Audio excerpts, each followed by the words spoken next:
Assalomu alaykum.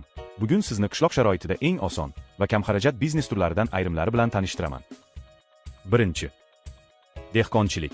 Sabzavot, meva, don mahsulotlarini ekish va sotish. Bu tabiiy sharoitda eng ommabop va oddiy biznes turlaridandir. Ikkinchi. Chorvachilik.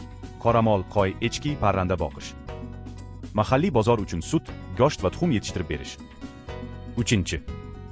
Asalarichilik. Asal va asalarichilik mahsulotlarini ishlab chiqarish. To'rtinchi.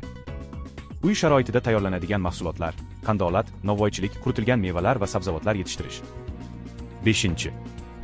Hunarmandchilik, tikuvchilik, toqimachilik, yog'och oymakorligi kabi qo'l mehnati turlari. Oltinchi. Ekologik toza mahsulotlar yetishtirish, organik sabzavot, meva va boshqa tabiiy mahsulotlar. Va yettinchi. Qishloq turizmi, mahalliy an'ana va tabiatga sayohatga asoslangan sayyohlik faoliyatlarini ko'rsatish.